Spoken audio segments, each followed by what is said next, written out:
This is your first time out here, we post all these pictures, we do all this stuff on social media as well, so make sure you get on Facebook and Instagram, check out Celestial Viking Entertainment, just at Celestial Viking on both of those. Make sure you join the Soda City Music and Entertainment groups as well as the Soda City Open Mic. Make sure you check out Yuncle Boudreaux on Instagram and on Facebook, that's Yuncle Boudreaux, you know how to spell Boudreaux, or at least not, if not he'll tell you, it's easy. It's easy. Just like it sounds. Yeah. No way. So again, we're gonna get a little bit of music going for you guys here, and then actually, you know, it's 3:05, so we're gonna get this started. So if you're up here and you want to sign up for the open mic, go ahead and do so. Grab yourself something cold to drink from behind the bar. Talk to Brandon. You take care of him, and I promise he will take care of you. And I'm gonna let Mr. It's weird saying Mr. Boudreaux because I know your real name, you know. So I'm gonna let Yuncle Boudreaux take it over from here. All right. Welcome to Uncle Fester's. I'm Yuncle Boudreaux. I might not be Yuncle Boudreaux, but my brother, he got around back in the day, see? So if you was born after 1977, hell, I might be Yuncle Boudreaux. You know what I'm saying? I just wouldn't mention my brother's name around your mama, all right, or your daddy. All right, I went with the Vertical Stripes today. Now, I know this is normally a music open mic, and I'm a comedian slash musician slash bullshitter, really, a lot of that. But look at there. That fella, he's on it. He's on it right there. I went with the Vertical Stripes today because they say vertical stripes are slimming. They are wrong. Okay, I believe I have exceeded the girth of my fashion choices, making any difference on whether or not I look fat or not. Okay, I just believe that's how that works out. But I'm gonna do a little song that but I'm gonna wait on this song for a second. I'm gonna talk about something a little bit different. I've told y'all in the past, some of y'all that I work with, I recognize some familiar faces. And, I got a buddy of mine I grew up with named John Joe, all right? Now, I called him John Joe. Hell, we all called him John Joe. And the reason we done that is because that's what his mama named him, see, it was John Joe. And the reason she named him that is because, well, she wanted to name him after his daddy, see? And she didn't know which one of them Williams boys was his daddy. She just knew it was one of them Williams boys, you know. Y'all can laugh out loud. It's okay to do it in a comedy show, okay? My mama told me don't do stand-up comedy because folks will laugh at you. I said, damn, mama, that's kind of the point, you know. But anyway, nobody can hear you smile big. But anyway, she named him John Joe to name him after his daddy, see. But my mama, see, she know John Joe's mama real good, see. She told me one day, she goes, baby, truth be known, she could have named that boy John, Joe, Phil, Bill, Ted, and another fella named John. You know what I'm talking about? John Joe's mama got around. And John Joe used to be the song leader at our church. Now, it's a little old hit country church, all right? Song leader didn't do nothing but just kind of wave their hands. You know, that's kind of, I'll sing along a little bit. Well, we got a new preacher many years ago, and John Joe, he drank a little bit. I ain't gonna lie about it. John Joe drank a lot, okay? And this new preacher, he's against drinking. I'm talking about bad against it. Everything bad ever happened in the world, he blamed on alcohol, okay? Navigator on the Titanic, he was drunk. That fella lit a cigarette on the Hindenburg, he was drunk. That guy pushed the wrong button on the Challenger, he was drunk. Too soon on the Challenger, maybe a little too soon on that one, okay. But one day I said, preacher, listen, don't you believe in the Bible did the Lord turn water into wine? He said, yes, I do, Brother Boudreaux. And I'd have thought more of him if he hadn't done that. You know what I'm saying? That's how big he was on it. And that preacher, he hated smoking too. He preached against smoking. He'd get to hacking. You ever heard him hacking preachers? You know what a hacking preacher is, don't you? Oh, yeah. Yeah, they get down on it, you know. He said, I want y'all to know, smoking won't send you to hell. It'll make you smell like you've been there. You know, he'd get down on it, you know. Well, I went to the preacher's house one day, and he's got under the hood of his car tinkering or something. You know how people tinker. And I walked up behind him, he turned it, spit out a big wad of tobacco juice. I said, preacher, did you just spit tobacco juice out of your mouth? He said, well, yeah, I did. I said, but you preach against smoking. He said, yeah, I do. I said, how can you justify that? He said, very simple. It ought to be a sin to burn something that tastes so daggone good, you know. That's how he figured on the thing. But anyway, I told you, John Joe, he drank a little bit. Well, the preacher decided he was going to weed that drinking out. He was going to preach on alcohol one Sunday morning to the point where John Joe's either going to get right with God or he's going to resign the song leading business. So he got up there and read from Proverbs chapter 20, verse 1. Said, wine is a mocker, strong drink is rage, and whosoever's deceived thereby is not wise. Oh, he went to preaching away. He said, I want y'all to know, if I had all the beer that's ever been brewed down in Milwaukee, I'd go down and throw it all off into the river. And if I had all the bourbon ever been belched out of Kentucky, I'd pour it all out into the river. And if I had all the whiskey that's ever come out of Lynchburg, Tennessee, I'd pour it all off into the river. And if I had all the wine that's ever been belched out of California or France, I'd pour it all out into the river. And he turned the service over to my buddy John Joe, and that jackass led the service in a congregational hymn, shall we gather at the river, the beautiful, the beautiful. Wait a minute, he got fired that afternoon. He ain't the song leader down at the church no more, see. One more thing about the preacher there, he rode a bicycle a lot. He wasn't a Mormon now, but he rode a bicycle. It was a little small town, you know. So he rode a bicycle to the nursing home to see the widows and all that stuff, you know. And he come to me one day, he said, look here, Yuncle Boudreaux said, somebody stole my bicycle. You believe that? I said, well, let me tell you what you're going to do. I can fix that for you, preacher. I said, what you need to do is this Sunday, on the Lord's Day, you preach on the 10 Commandments, and when you get to thou shalt not steal, brother, you swing them out over a hill on a rotten corn stalk, I'm talking about, and I bet you by the time the sun go down, somebody bring that bicycle back to your house, I bet you. Because the way you preach like that, he said, you know, I'm going to do that. That Lord's Day come, he preached on the 10 Commandments, right out of Exodus. But Brother Greg, when he got to thou shalt not steal, he just said, thou shalt not steal, you ought not steal. Move right on. Didn't even hit it hard at all. After church, I went to the preacher. I said, preacher, look here. I thought you was going to get down on it hard with that thou shalt not steal. He said, I was, Brother Boudreaux, but when I got to thou shalt not commit adultery, I remembered where that's my bicycle. Okay, so that's kind of how he was, you know what I'm saying? But he was a good old boy. John Joe was a good old boy. He was one of them fellas, he would do something and you'd think, well, that's ignorant. Then he'd turn right around and do something you said, that's brilliant. See? He had a lot of plans, you know, holy shit ideas he was going to go do, see? He was going to Auburn, see, going to be a veterinarian. He's going to major in veterinary medicine. I said, what you go minor in there, John Joe? He said, taxidermy. Y'all don't know, that's mounting dead animals, all right? The laughter picks up better when you do it out loud, but maybe I just ain't funny enough, but I said, well, that don't make good sense. He said, oh, and I thought, that's ignorant. Then he told me what his business card was going to say. Either way, you can get the dog back. So brilliant, wasn't he? Yeah, he was. Yeah, he was. Anybody in here named after a city? Anybody at all in here named after a city? Anybody named, raise it. What's your name, sugar? Savannah. That's a hot city. Hot girl, hot city. I'm telling you. Anybody got a birthday today? Let me see any show of hand got a birthday today. Well, ain't that a damn coincidence right there? Savannah's birthday is today. What chorus plays happy birthday? Y'all gonna help me sing happy birthday to Savannah? You can do that, right? Go ahead. Let me tell you something. It's your birthday, and your daddy, for your birthday, brought you to see Yuncle Boudreaux. Which means your daddy sucks at giving birthday gifts, is what I'm trying to tell you. There's just better stuff I'm sure he could have done, I hope. Will, I hope you got more in the tank for her, because I'm hoping this ain't it, okay? Because she won't ever talk to you again in your life.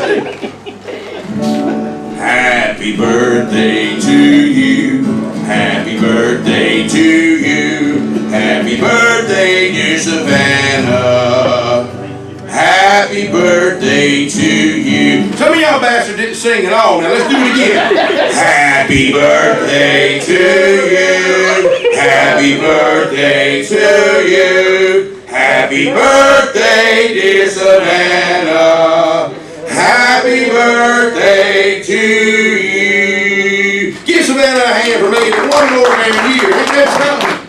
And she's here with her boyfriend. I told her daddy, I said, you know, she turned 18 today. That meant yesterday was the last day you had a chance to whip the ass of whoever got out of line with her, see? Then I saw her boyfriend. When I saw y'all get in that truck, first thing I thought was, the words that came in my head when I saw y'all was, For better or for worse, right there. That's for better or for worse. I'm telling you. Because, buddy, you couldn't do no better than her. You couldn't have done no worse than him. I'm just saying. Listen, I'm still your friend. I'm still your friend. But, you know, I got to pick on you because there ain't so many of you here, you know. I'm going to sing a song now that's, it's about a subject we all been thinking about lately ever since the damn pandemic started and all this, what they call, quarantining and everything, you know. And you like it. I think you can relate to it. It goes like this. Masturbating. I'm sick and tired of masturbating. You ask me, it's getting aggravating. But when it's only you, what's a man supposed to do? I'm getting tired of masturbating. They say I need to do it in my car. Even if I'm by myself, it ain't going too far. Even if I'm walking all alone. They say I need to put the damn mask on. Masturbating. I don't know what you thought you heard. I said masturbating. The straps around my ears are irritating.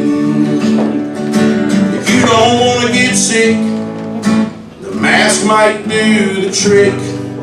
So I'll put it on, but I'm tired of masturbating.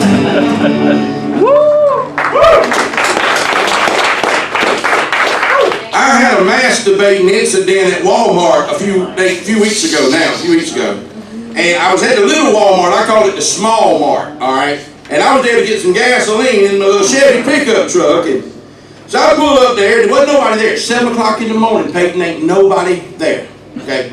I pull up, and I walk up to the window, and the girl in the glass booth in there, okay? She don't push the drawer out to me. I'm like, what's up with this? She got an arm fold, she goes, "You're not wearing a mask." I said, you're not wearing a mask either, you know? She goes, "And I'm behind the glass." So very politely, I said, "Bitch, I'm behind the glass too, okay? What are you saying? See, you're over there, I'm over here. See, we're the same, me and you, glass in the middle. Only difference is you're already at work. I got to get to work. I need 3 there, princess. I ain't got time to masturbate with you." She goes, "No need to talk dirty to me." She thought the same thing y'all thought when I started that damn song to you, but I don't do a lot of dirty humor, okay? I was raised more better than that, see? My mama taught me, she said, don't say dirty words, okay? My mama didn't say no dirty words. What my mama would do is say wordy dirts, okay? You know the difference between the dirty word and the wordy dirt? I'm about to tell you. My mama would say things like, she'd say things like, "Your daddy's a bun of a sitch." Well, I was a little old fella, but I know what bun of a sitch meant. I ain't never done it. I said, "Mama, I think that's cussing." She said, "I don't surely get it. What you think?" "Well, I think that's cussing too." She said, "Boy, you're going to be in the middle of a mess if you don't quit talking back to me." So I'm like, what the hell? You know, she had a case of verbal dyslexia, okay? I'm going to say that again so you can catch it. Verbal dyslexia, okay? It makes sense if you think about it, okay? If you don't think about it, it still makes sense, all right? Well, one day we were riding down the road and somebody cut Mama off in traffic. She gets road rage. I get road. Y'all get road rage? Let me see if you ever get road rage. Yeah, we probably met each other out there somewhere, you know. My girlfriend says I get road rage and therapy would help. That's what she says. You know what else would help? If y'all bastards would drive like you got some damn sense, that would help too. Anyhow, somebody pulled out in front of Mama and my mama said, "That further mucker." I said, "Wait a minute. Mama, you can't clean that up, baby doll. That's cussing." She said to me, she goes, "But Boudreaux, baby, it don't count as cussing when you say it like that." Well, who knew? A couple days later, she heard me call my sister a Cupid stunt. Yeah. I found out my mama was a ham hypocrite, okay? She cheated the bit out of me for that, what I'm trying to tell you. You know, she was kind of bad like that. But yeah, I don't do a lot of dirty humor and everything. I try to keep it clean. I don't do much on politics either, because I get politics and sexual stuff, dirty stuff mixed up sometimes. Like I got one of the people call me, you ever get one of them pollsters call you, you know? they want to ask you a question. They said, what do you think about the Second Amendment? I said, which one is that? She said, about bearing arms. I said, oh, I'm against it. I said, wait a minute. Bearing arms or arming bears? See, I'm against arming bears. Simple bastards got big old claws. You give them a gun, they take over the damn world. I said, but bearing arms, yeah, I'm all for that, you know. Then they said to me, this is what they said to me. What's your name there, buddy, with Savannah? Carlos. Sí. Señor. ¿Hablo español? Not a lot. Not a lot, okay. She says to me, she says, sir, what do you think about the aggressive socialist position? I said, hell, I liked it fine, but it hurt my girlfriend's back a little bit. You know, I didn't understand what the hell they were talking about, see? People ask me, said, how the hell can you be a stand-up comedian? You don't stand up, you sit on a stool. Well, my knees is bad. Now, the doctor said it's old age, which is bullshit, because my left knee's the only one really hurts, and they're the same age. You know? And they hurt so bad, I can't even get on my knees no more unless I got ankles to hold on to. You know what I'm talking about, Carlos? I bet that made you feel awkward sitting across her dad. Yeah. I'm still your friend, though, but I'm talking about you, okay? Yeah.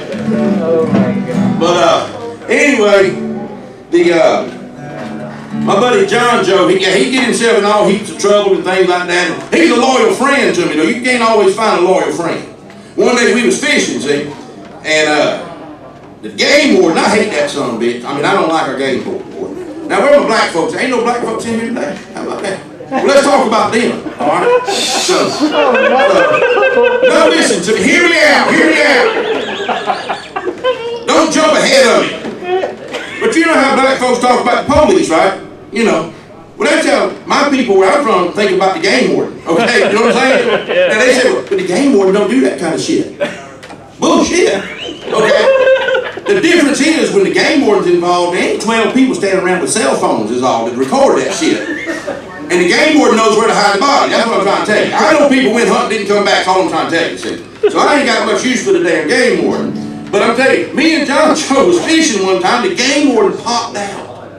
And he said, I got you, Boudreaux, you and John Joe, fishing without a license. Well, about that time, John Joe broke and run like hell. He run like hell. Game warden right behind him. Up a hill, down a hill, through a swamp. I mean, they run for a mile and a half. Finally, John Joe stopped and sat on a stump, was breathing real hard. Like that, see. And the game warden said, I got you, fishing without a license.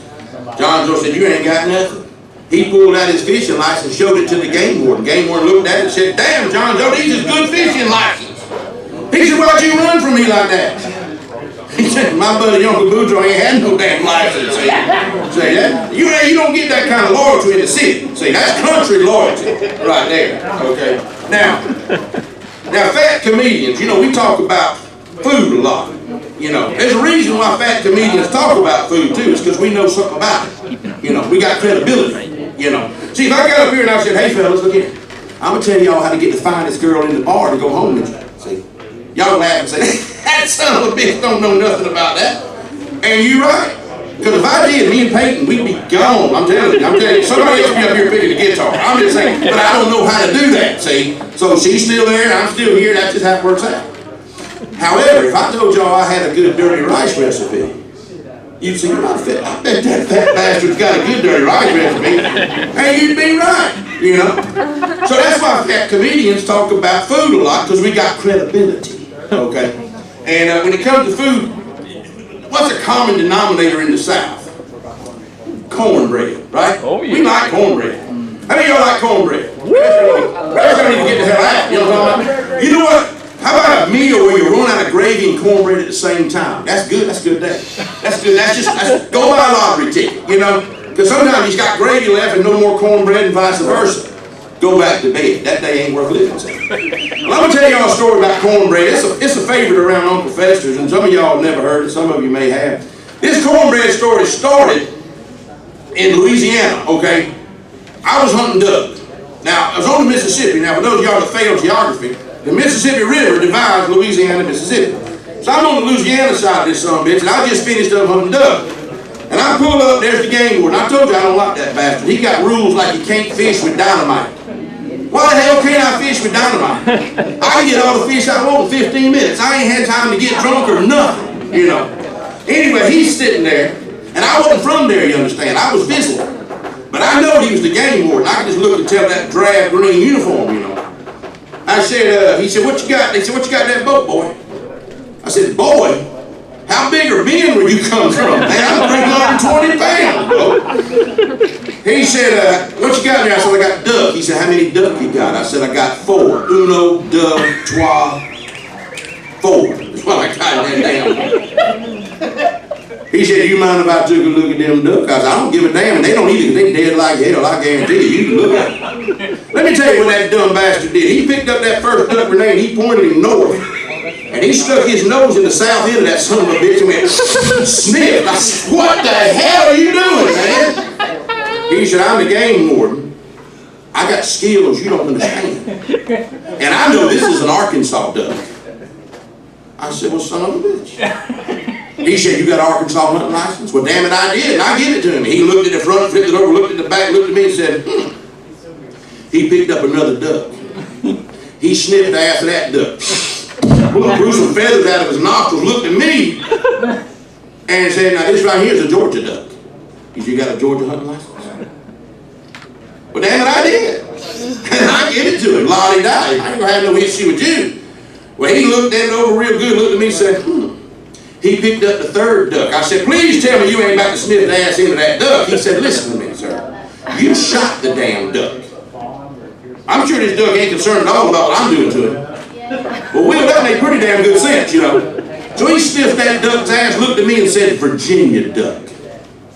What I did? I tell you what I did. I gave him my damn Virginia hunting license and said, well, how you like me now, you know.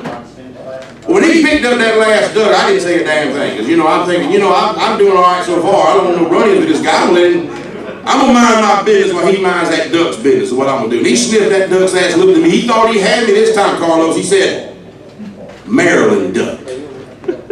He didn't have you on the Boudreaux, baby. I showed him my Maryland hunting license. He looked at them hunting license this way, that way, flipped them over. He said, Mr. Boudreaux, you got hunting license from all over the damn place. He said, boy, where the hell are you from?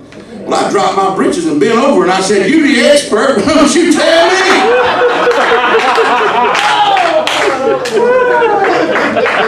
Anyway, the cornbread they gave me in that Louisiana jail that weekend was the best cornbread I've had in my life. I mean, it had little jalapenos cut up in. I mean, that shit was amazing, but I'm trying to tell you. Any of you fellas ever had to give a damn break on you? I know you've had it there, Cameron. Once a day. Once a day. Now, Carlos don't know nothing about having his give a damn broke, but one day you will, okay? Now, your give a damn, I don't know where it's located in your body, all right? But it's somewhere between your heart and your brain, and it decides whether or not you care anymore, okay? Well, my give a damn broke about 3.5 years ago, and I wrote a song about it, and I hope y'all like it. She said she don't like the things I do, and if I don't straighten up, she says we're through. She's threatening to walk out of my door, but my give a damn ain't working anymore. I used to straighten up whenever she would bitch, and I'd go to scratch it every time she had an itch. But now all that's just something to ignore, 'cause my give a damn ain't working anymore.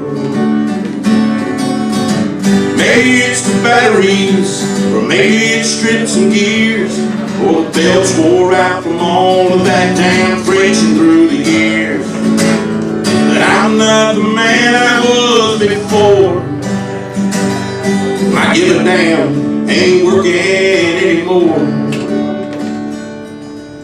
She used to tell me to jump, I'd ask how high, and I'd give in to her whenever she would cry. Things are about to change round here for sure, 'cause my give a damn ain't working anymore. Maybe it's the batteries, or maybe it's strips and gears, or it's just wore out from all of the abuse down through the years. But I'm not the man I was before, 'cause my down, ain't working anymore. She caught me checking out a miniskirt. She cut me off, thought that would hurt. But I guess she ain't met that girl next door. But I have, and my get down ain't working anymore.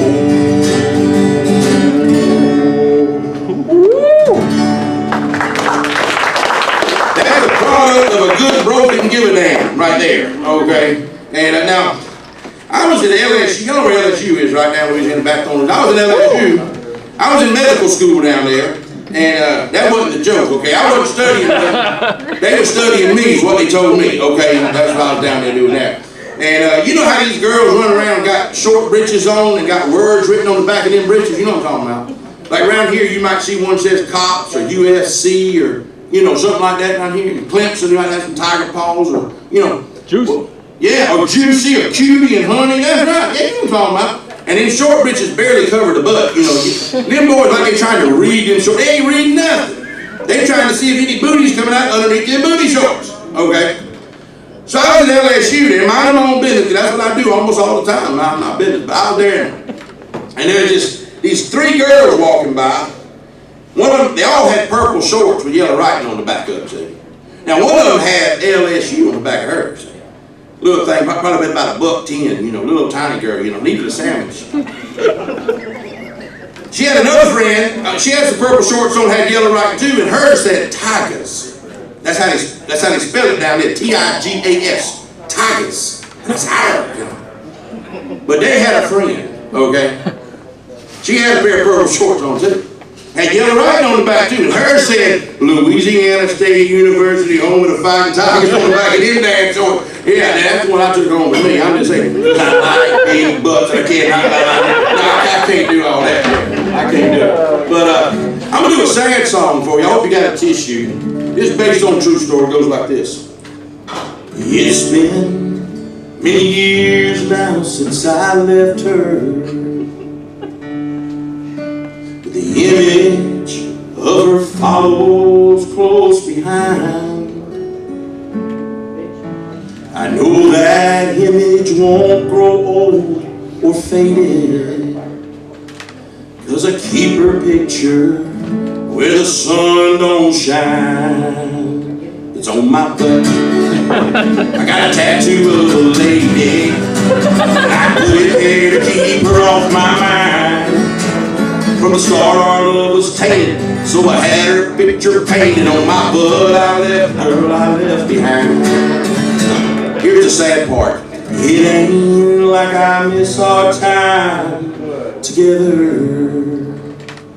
But when I think of things the way they were,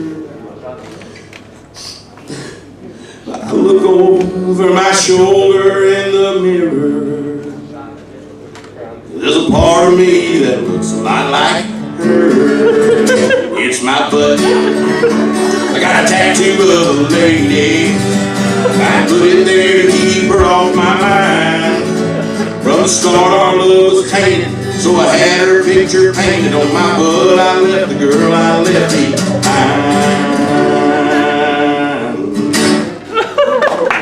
Based on actual events, based on actual events. Any of you fellas, what time does it get to be? I should have brought my clock up here with me. Any of you fellas ever been in a situation? I know Will has, because he talks at work, okay? I'm just telling you, he talks at work. Been in a situation where what you should have said was nothing. Red, has he ever been in a situation where what he should have said was nothing? I bet he has. Yeah, of course he has. We all have. We've been there, you know. Well, I was there about a month and a half ago, okay? The wife came into the living room. Now I say the wife, I'm not married, but she is. She's the wife. She just ain't my wife. But don't judge me. Y'all don't know the whole damn story, okay? So she comes in there and she says, hey, Boudreaux, the vacuum cleaner won't suck. Yeah. And what I should have said was nothing. But now Yuncle Boudreaux, oh no, I'm a smart ass. I said, frustrating, ain't it? Yeah. Everybody likes a piece of ass. Nobody likes a smart ass. And now, I got two things around the house won't suck. You know what I'm talking about? Yeah, you know what the hell I'm talking about. Shoot, yeah. So my girlfriend come in there playing with my beard the other day. All right. She likes these soft hairs out here. Pretty much on the inner thighs right in there. It feels real soft. That's what she says anyway. But we're going to keep it PG. All right. So she come playing with my beard, right? Which at my age, that's damn near foreplay. Okay. Because I'm old. All right. In fact, we don't do a lot of foreplay. We do forearm. Where I take my forearm and I nudge her and say, you want to? You want to? You know, like that. So she's playing with my beard. She goes, baby, you starting to look a little bit like Santa Claus. I said, if I had two more hoes to go with you, I'd be Santa Claus. You know what I'm talking about? Yeah. You know who didn't like that? Mrs. Claus. She didn't like that at all. No. She didn't find that funny at all. See? So, which led me to another song. She said, you look like Santa Claus, don't you know? I said, if you're good, I'll let you be one of my hoes. Ho, ho, ho. She got mad as hell, that's for sure. And now I'm in the bathroom locking the door. Carlos, you know about this. Masturbating. This time I'm really talking about masturbating. I guess I shouldn't have been so deprecating. But I thought I was slick, and now she won't touch my dick. And I'm getting tired of masturbating.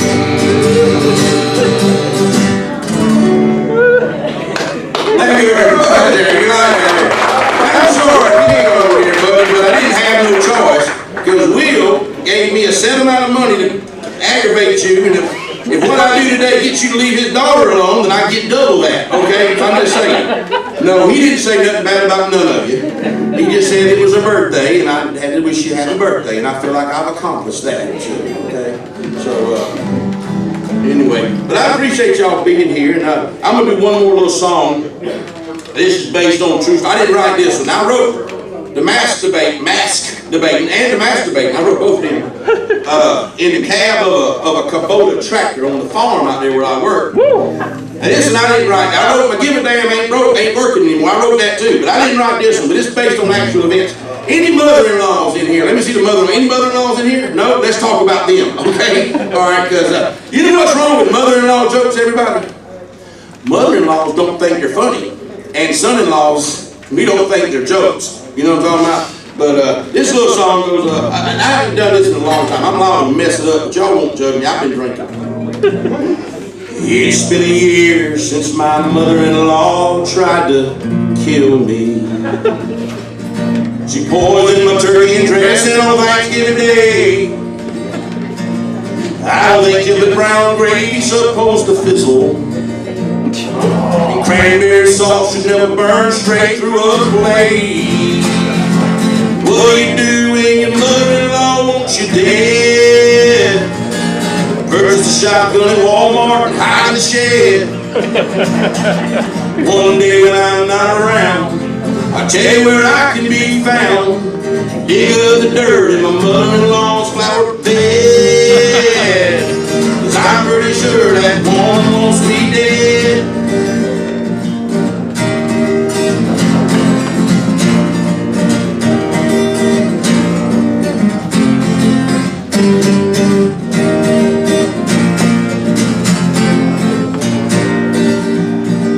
I should have known my mother-in-law wasn't happy. She started my wife a profile on eHarmony. She's really cute, those sweet little hints that she gives me, like torching my truck on our 10th anniversary. Yeah, what do you do when your mother-in-law wants you dead? Purchase a shotgun at Walmart and hide in the shed. So one day when I'm not around, I'll tell you where my body is gonna be found. Dig up the dirt in my mother-in-law's flower bed. 'Cause I'm pretty sure that woman wants me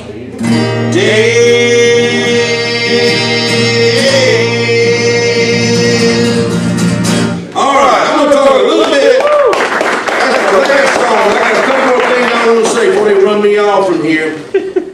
I'm from the country, okay? How many city people we got in here? Y'all just city people. A few of y'all city people? None of you? I know, Brady, you kind of city. Let me tell you, there's things about country people that city people get wrong, okay?